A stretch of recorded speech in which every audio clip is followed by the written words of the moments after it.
Welcome to On Health with Houston Methodist. I'm Zach Moore. I'm a photographer and editor here, and I'm also a longtime podcaster. I'm Kim Rivera, Houston Weber, and I'm a copywriter here at Houston Methodist. And Kim, are you a fan of fitness trackers, wearables? Yeah, I think I got my first one maybe 15 years ago. Do you remember like those tiny smart pedometers? They clip on your belt? Uh-huh. Yeah, I never had one, but I saw people who had. Oh yeah, no. Those were very popular with one of the companies I used to work for. And they just tracked your steps, right? Just tracked your steps. But technology has evolved, hasn't it, Kim? Has it? And the one that I have is probably a decade old now. Okay. And you still use it? I still use it. Okay. But it does not have all of the whiz-bang features that the new ones do. I think the first one I had, Wearables, as we're calling them now. I don't know if we call them that then, but we call them that now. Wrist, it was like a watch, and it tracked steps for sure. And then I think it tracked heart rate as well. This is like 10 years ago. So it was still in the kind of early age of the digital wearable. And I liked wearing that. I wore it a lot, and it was always very satisfying when it buzzed and you met your step goal for the day. But it was very basic. It was like LED screen, basically like an alarm clock level screen. Now we have such amazing technology now. We can track so much of our health on these things. Yeah. And the tech's just more sophisticated. There is ECG technology. So it can tell you potentially if you are having AFib or high heart rate. I think some might give you hypertension notifications now. It's kind of out there in terms of this like very hyper-specific data you can get. But how much can we trust these wearables? That's what we're talking about today. And who do we talk to, Kim? Yes, we spoke to Dr. Eleonora Avenatti. She's a cardiologist and obesity specialist here at Houston Methodist. Thank you so much for being with us today, Dr. Avenatti. Well, of course. Thanks for having me. This is going to be fun. Yeah. So health tracking using wearable devices has become increasingly popular over the past decade or so. What started with smart pedometers has expanded to watches and rings, and the manufacturers of these devices say they can give us insights into everything from our sleep quality to our heart health, fertility tracking, and some say that they can even help us calculate our biological age. So why are consumers so drawn to this technology and the very hyper-specific health data that it purports to provide? So I think there's two components there. And one is those devices fill in a gap in what the knowledge of people is regarding their own body. People can go to the physician, maybe they have their annual, maybe they have some specialists they see with a certain frequency because they're particularly focused or they have a health condition. And so in those encounters, they get a very in-depth, specialized assessment of whatever it is. And then there's this kind of void in which they're left for the rest of 6 months or every, a year if they do yearly checks. And so they kind of need that guidance that comes from the numbers that they're used to discuss with their physicians, and it's just not there in between those visits. So that's one aspect. And then you have the other population of patients who never saw a physician, right? But they're still interested in what their health is, and maybe focusing more on wellness more than treating diseases. And that's a way to get insight on their own health. And then when it comes to the hyper-personalization of those data, that is really something that has been missing and is still missing from the general literature in science publication and data, right? Whenever we look at data in science, we have these huge databases and we have the clinical trial results. All the good data we have, it's aggregate. And that gives us an answer on what the average response is to X treatment, how much weight people on average lose on the newest drugs. But it doesn't tell the single patient what they can expect from that. So I think those are two very important factors that drive people to those devices, kind of having a better insight on their own specific issues. Yeah. And so I noticed that the FDA recently updated their guidance on non-invasive wearables. Some of them that measure blood pressure or blood glucose, and said that these could be used as wellness devices. rather than medical grade devices. And I think as long as they meet the definition of being low risk, of course. So I think it's trying to maybe open up the market a little bit and get innovation going. But I do think it's important to know, so what are the differences between a wearable wellness device and something that is medical grade and used for diagnosis and treatment? Right. I think you're hitting on a very good point there. And I think we have all to remind ourselves those are two incredibly different things. So the bottom line is a wearable that's marketed for wellness tracking. It's something that you can use to track yourself. And I would say the best use in that way is compare yourself to yourself through time. And it can be helpful in screening, so kind of raising red flags, but it cannot be used and should not be used for diagnostic purposes, meaning we are not at the place where we can use the wearable devices to make a diagnosis of arrhythmia or blood pressure disorders. And that is because the FDA said those are wellness devices and not health standard devices. The process to get those to market is completely different. A healthcare device is subjected to strict controls and validation. We know how they work and we can replicate those numbers over and over and over and over. And so those numbers are precise and reliable, meaning that they specifically measure what they're supposed to measure. And under different condition, the number is still going to be the same. On the wearable, we don't have the same degree of certainties. And so again, it's helpful to track yourself over time. You can see trends, and I think that's very important. And it can raise the red flag, say, hey, something's off. Why don't you check? That check has to be the healthcare device. That check has to be talk to the physician and see if there's anything that has to be digged out. You kind of helped me get to my next question. So I have a wearable. This thing is probably almost 10 years old now. I'm an early adopter, let's say, but by enthusiasm. Yeah, by the tech standards, this thing is a dinosaur, and things have gotten a lot better. Some now have electrocardiogram, ECG technology, among other sophisticated tech. So I'm curious to know what reliability, or I guess I would say accuracy, do these devices have when we're thinking of heart conditions, whether it's AFib, heart palpitations, and now some even say that it can help identify hypertension? So multiple things to unpack there.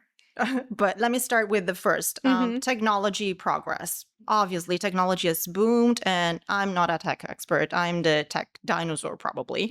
And I do have a wearable. That's a very basic one. We can go back to that. But I'm not trying to convince anybody that 10 years ago, trackers are the same as of today's. Not my point. But the way we're using them should still be the same. Right. So despite technology improvement, they are still useful to raise flags and not for diagnosis. And so my point is, there's a lot of marketing in all of this. And you're probably not going to go out and buy a 10-year-old device regardless, right? Yeah. But I don't think that there is a need necessarily for health purposes to update your 5-year-old smartwatch or, pedometer just because. And that goes back to how reliable are those when we're talking about medical condition. And going back to the FDA standard, I would say they're not. They're absolutely not. Yeah. And if I had to pick one parameter that I would trust those devices to be good across the spectrum of aging or across the spectrum of cost, is your heart rate.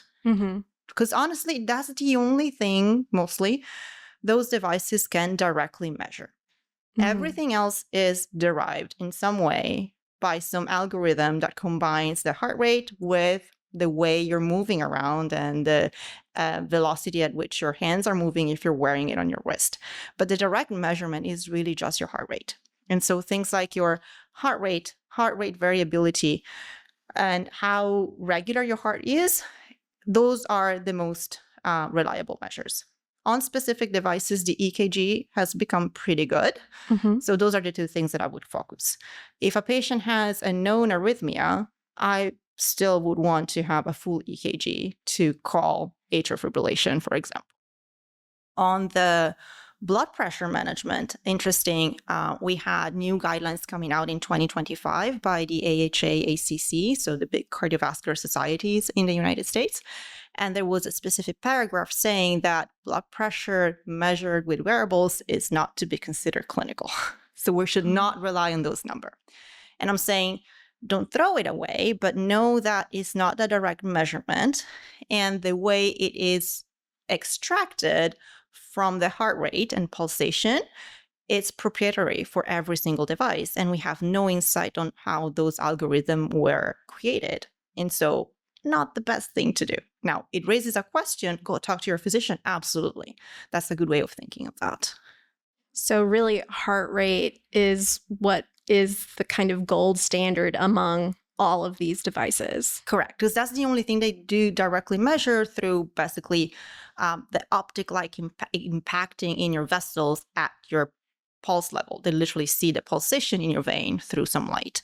And the other thing that can be measured that way is your pulse ox, so your sats, basically. Yeah, because a lot of these devices offer things like the biological age, or they're saying how much like load you have on your body. Yes. So are you, just for clarity, are you saying that we should take those kind of measurements with a grain of salt? Oh, 2 grains of salt. And don't get me wrong, I look at my numbers basically on a daily basis. But again, the only direct measurements are very, very limited. And it's your heart rate and maybe your SO2, so your sats, and maybe how much activity you had the day before. But they're not perfect. They're smart devices, but they're not perfect. I was sitting in Houston traffic the other day coming to work, and I was listening to something that evidently didn't agree with my body. And my tracker goes off. It's like, oh, good job exercising, because my heart rate was 140. I was like, yeah, no. No, I just saw someone swerve in front of me. Right? That's not good exercise that raised my heart rate. Yeah. Or, the other example might be on your sleep habits tracking. We know that good sleep habit and having a regular sleep schedule helps with longevity and all of that. And so on my wearable, I have my set sleep schedule. And a few months ago, I got a notification. I said, hey, you should really on your sleep schedule. You've been losing, blah, blah, blah. And I said, yeah, tell that to my teething baby. It's like, I'm trying. Yeah. So again, my point is, those numbers are made up. And they come up with, your readiness for the day is moderate based on some algorithm that somebody decided to put together. Nobody validated that. Nobody ran a clinical trial, right? So it's not solid science. If it helps you and guide you through the way you want to approach your health journey, I think it's valuable, but it's not necessarily the truth.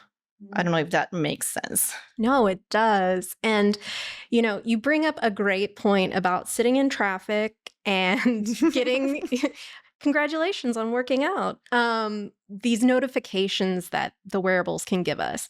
Some of them, again, they can tell you you're having high heart rate. They say they can pinpoint things like sleep apnea, hypertension. And I think there's one that's even called loss of pulse. Yeah. So, which may indicate, losing a breath or maybe potentially like heart attack or cardiac arrest. When we see these notifications, are there ones that we should absolutely take action on? Or are there some or should we be taking all of these with kind of a grain of salt? Well, I think that all technology needs the human input. We're not supposed to use any of this stuff without our brain turned on. Now, what we do with the notification is a different story, right? Again, I was sitting in traffic. I know I'm not exercising. I know that the active minutes I get at the end of the day shouldn't go to my exercise bank for the week, right? I'm trying to get to the 150 minutes. Those minutes of increased heart rate shouldn't go there, but the watch will not know the difference, right? my watch is telling me, oh, you lost pulse, and I'm here talking to you, probably it's just because the watch fell on the ground. Yeah. And I'm trivializing this. Of course. But it's because those things happen, you know?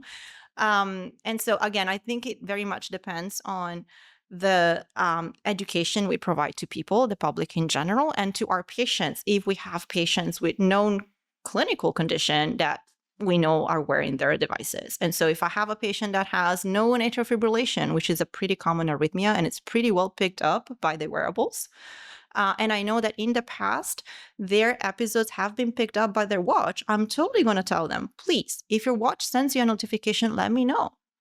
Right? We talk about this. It has to be part of the conversation. Now, a totally healthy patient that has been exercising and gets a notification for arrhythmia, I think that's most likely to be a false positive. It doesn't mean we completely ignore it. I always encourage my patient and patient in general, go have the conversation and say, hey, what do I do about this? And then it can be a conversation about, what were you doing? Was that a stressful time? Were you exercising? Were you just out of exercising? What else was going on in your life?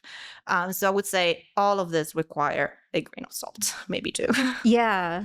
Well, because to your point, if you're completely at rest and your heart rate jumps up crazy, like you have to use your judgment in what's actually happening in the moment when you're getting these notifications. Correct. And your heart rate is supposed to jump up and down throughout the day. Our body is an incredibly well-structured machine in which we have multiple inputs in our brain, in our body, and the output are things like your blood pressure and your heart rate.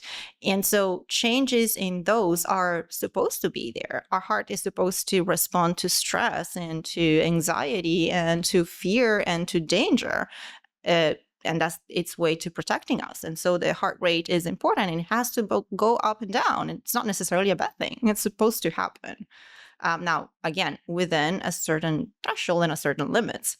And then again, things can happen. You can have an episode of tachycardia that has no clinical consequences. I just don't think those wearables, because they're not medical grade, can make the differentiation.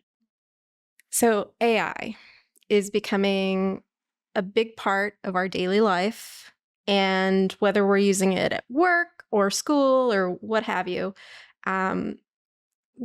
people are more interested in it than ever before. An AI company recently launched a chatbot that allows people to give access to their medical records and the data that includes their wearable device data to inform the chatbot's answers to the user. And this is all with, of course, the user's consent. I'm curious, what do consumers need to be aware of if they want to use something like this for managing their care or managing their health in general?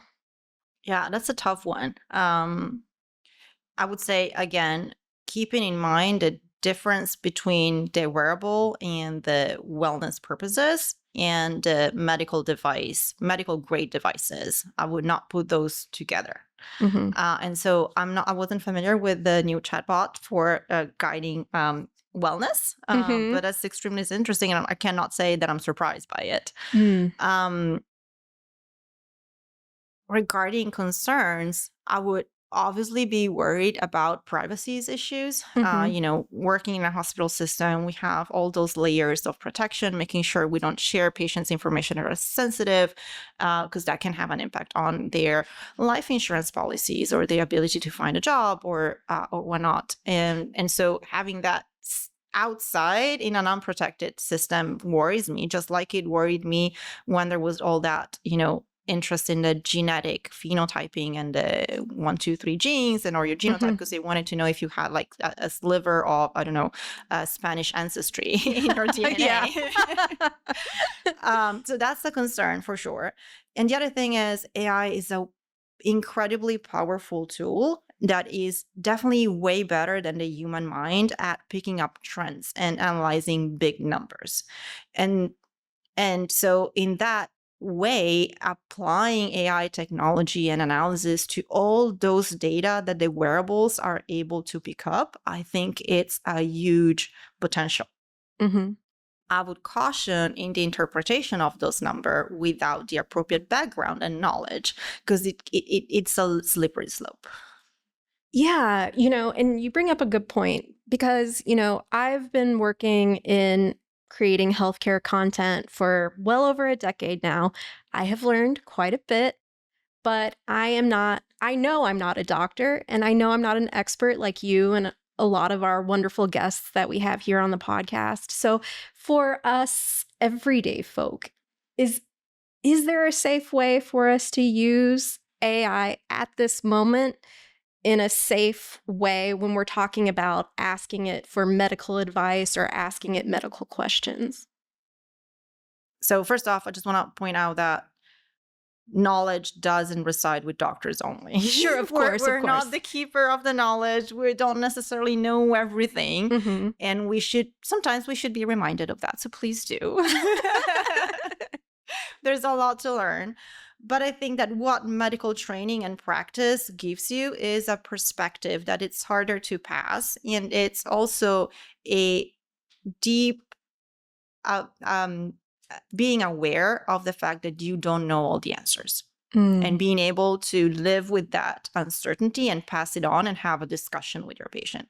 AI doesn't do that, right? You ask a question, AI gives you all of the answer, and it's as detailed as it gets. Mm-hmm. The problem is, as of today, AI does still hallucinate. Mm-hmm. Right? We still have answers that are sometimes completely made up. If I ask for a reference, like, what we do in the scientific world, so, where did you get that from? It gives me a study that never existed, like puts together names of authors for a study with a title of a third one and a publication in a journal that's no longer published, for example. It happens. Mm-hmm. And so to be actually able to get the most of the AI, you need to be already knowledgeable in what you're talking about. So I think it's a great tool for everybody to start the conversation. I encourage everybody, sure, use ChatGPT. You want to kind of fine tune your question. You want to have a better conversation with your physician when you're discussing those things. Get your information, do your homework first. Or, we're having the conversation now, go home, do your homework. Next time you come back, we'll discuss. But I don't think we're at the point where we can substitute. No. Yet. Maybe one day. Yeah. If someone uses a wearable device, you basically have access to a constant stream of information about yourself. And which, as we've discussed, can be very good, but also, and it seems to me that it might take a little bit of authority or agency away from us as individuals and being able to kind of understand what's happening in our body. Like, we might think more about what the watch or the ring is telling us versus how we actually feel. Yeah. So I'm very curious to know, like, how do physicians feel about patients using this kind of tech? Yeah, that's a good point.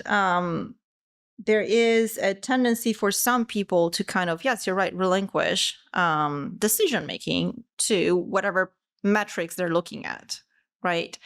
And that's not necessarily helpful or healthy, right? Again, readiness score, and I'm using quotation with my fingers here because I don't know how they make it up, right? Yeah. It is completely an idea that the manufacturer came up with.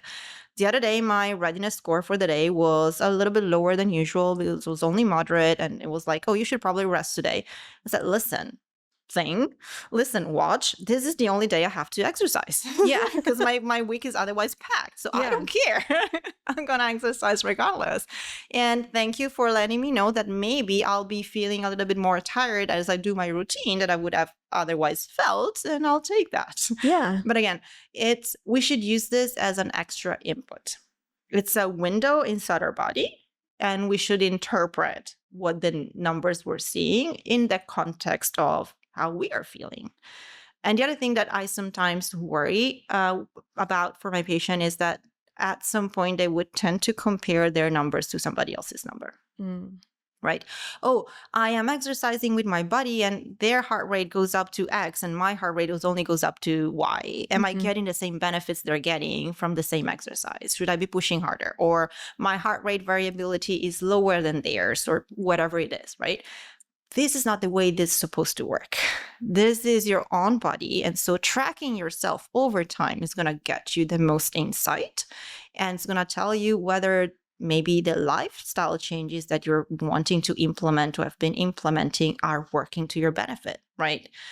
You start exercising and your heart rate shoots up to 170. 3 weeks later on the same routine, your heart rate only goes up to 165. That's great. Yeah. You're training your body, right? But it's a personal tracking. And I think that compared to a lot of the punitive system we've had in the past, these actually gives you positive feedback. Like, hey, you completed your rings, or, hey, you met your goals, which is a very good thing, like positive behavioral reinforcement. So I appreciate that. So I am pro. It's just they don't tell you the whole story, and they will never do. Yeah. And you kind of have to take it in context of what your life is like at any given moment, how you're feeling in any given moment. Yes. And the other thing that I like to remind my patient is we're humans, right? We're not perfect. If we strive for 100%, we're going to fail miserably 100% of the time. So taking into account where you are, it's important. So if you only have that much to give that day, that's okay. Maybe that's the day you don't exercise, and maybe that's the day you end up, heating mac and cheese in the microwave because that's all you can muster. That's fine. Yeah. You're going to be better the following day. You bring up a good point about having all of this data and being able to use it in context. I'm curious to know so can having all of this data lead us to maybe have some anxiety or potentially having disordered exercise or disordered eating because again, we might say we don't want to be perfect, but then our watch didn't tell us the thing that we wanted it to tell us. Right. And now we're very worried about it. Yeah. No, definitely. It's a concern. It might not apply to the broad population, but there's definitely people for which this becomes an issue. And I think we kind of face the same problems on a different scale when we, as a medical community, healthcare people, talk about screening procedures or screening tests, right? You run a test that can diagnose X, but in the meantime, it can pick up 17,000 different things. And then you have to talk to the patient about the fact, we did a test to look for this, but we saw a nodule or we saw a shadow there. We need to investigate. Probably this is scalable in a different way because a lot more people wear wearables than people get screening tests. And we go back to the issue of how reliable those are because they're not medical grade. And so I don't think we're in a position where we can roll back the use of the wearables. But if we know ourselves as persons that are like, I tend to get a little bit anxious if this doesn't go exactly the way I want it to be, then maybe it's time to discuss the use of a wearable with your providers. And if as providers, we get to know a patient a little bit, right? And if you're like, yeah, you're probably not the one that's going to get the most benefit out of this, probably just get a regular watch. It's going to wake you up in the morning and that's it. Yeah. And, or because I think now there's like different scales of how much technology. Yeah. Maybe you just need one that's a little bit more dumb. Yes, 100%. Maybe just a basic one that tells you, great job, you did 5,000 steps, right?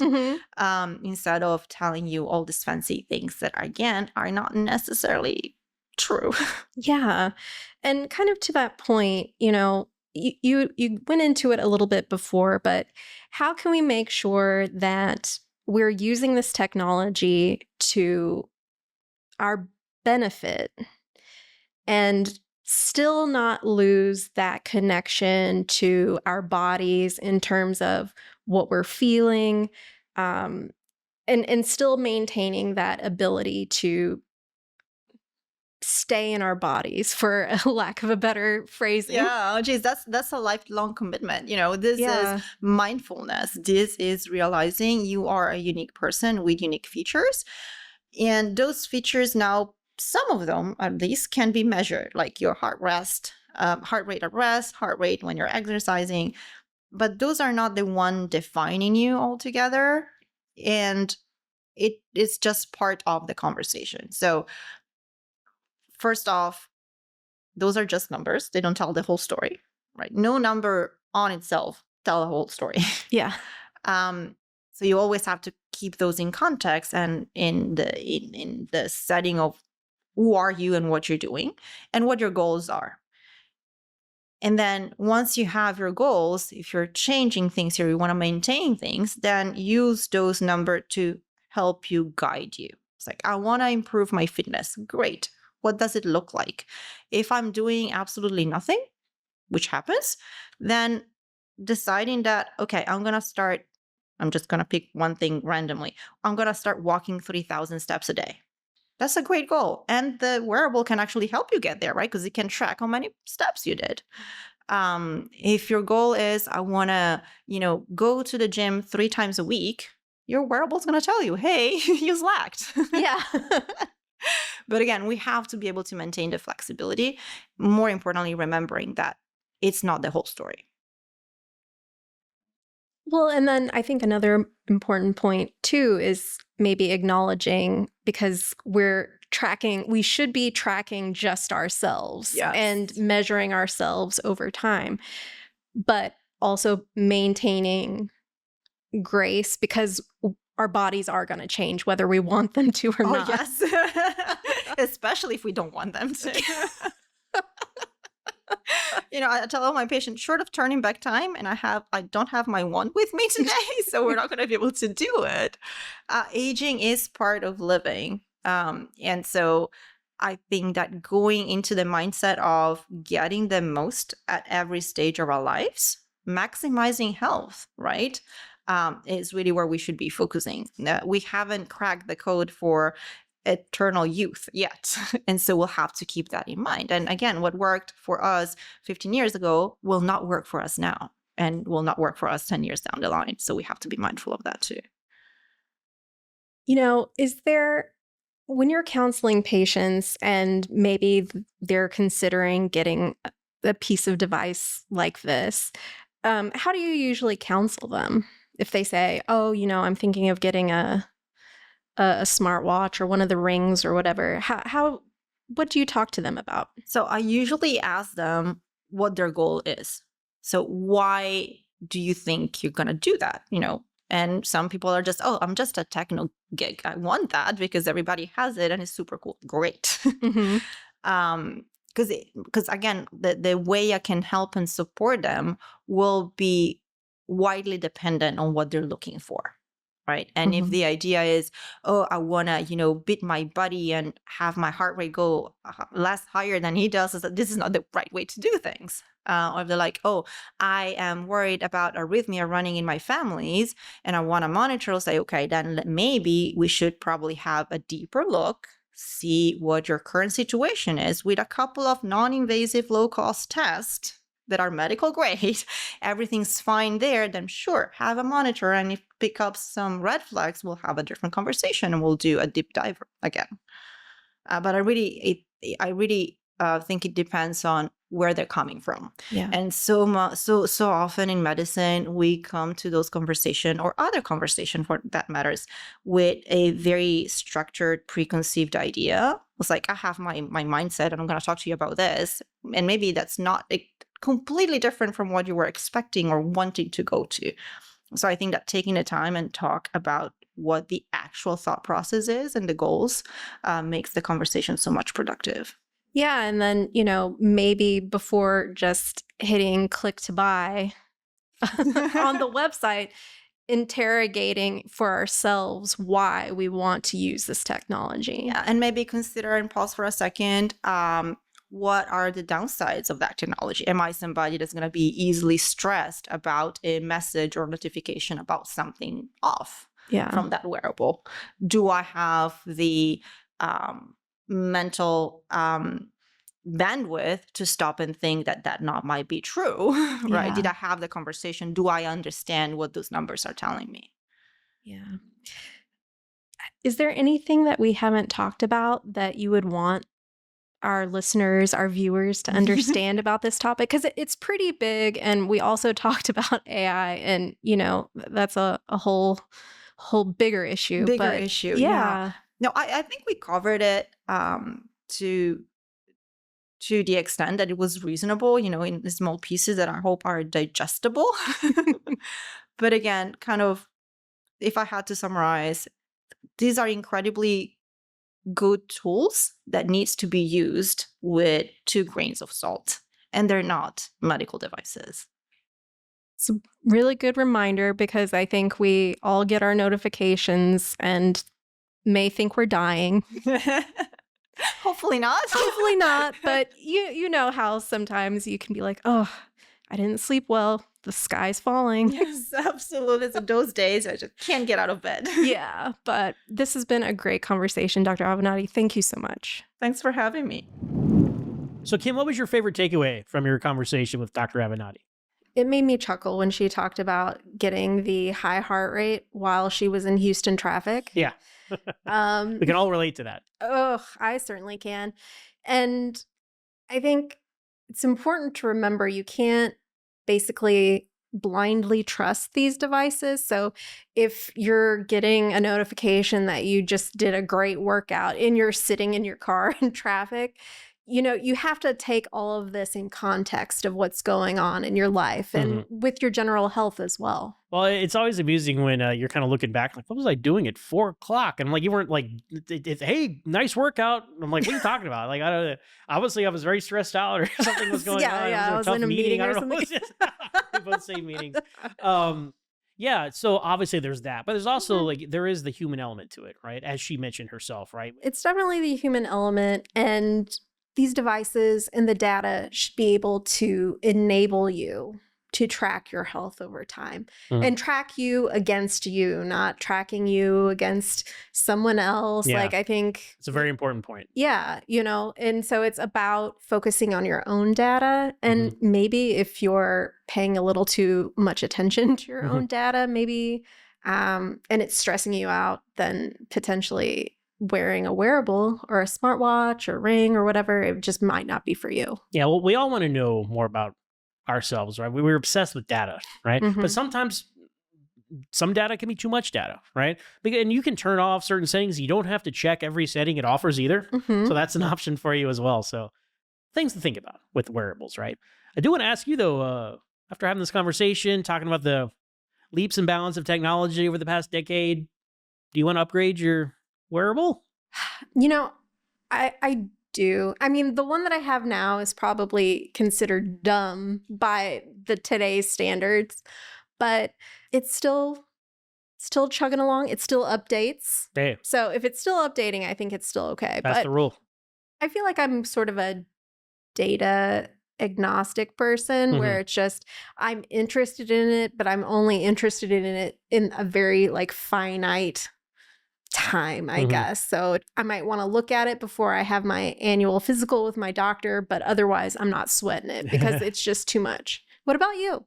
Yeah, I mean, my watch here, it looks like a dumb watch. Is that what we call them? But it's actually a smartwatch. It's a hybrid, right? So it looks analog, but it does connect to my phone and to other apps, so I can track certain things. I like it. I think if I were to upgrade, I'm interested in the Ring technology. I mean, there's companies that obviously you wear Ring. You can wear that a lot more places, right? Because obviously if I'm like at the beach, I'm not going to take my phone in the water. And this watch, I know some watches are waterproof, but I mean, I don't know, guys. If I had one of these high-end smartwatches, do I want to go in the ocean with it? Like, what if I get, right? I'd be so paranoid of losing it, right? But a Ring you can put on and you can track all this activity. Because I think some of the times I'm most physically active is I'm at the beach. Yeah. Fight these waves and all that sort of thing. So I want credit for that. Yeah. Is what I'm trying to say, Kim. So that appeals to me. So if I were to upgrade at some point, I would probably look at something like that. Yeah. I mean, if you work out and you don't have something to record that you worked out, did you work out at all? If a tree falls in the forest and no one hears it, did it really fall? Who's to say? Who's to say? So, All right, that's going to do it for us this time on Health with Houston Methodist. Be sure to share, like, and subscribe wherever you get your podcasts. We drop episodes Tuesday mornings. So until next time, stay tuned and stay healthy.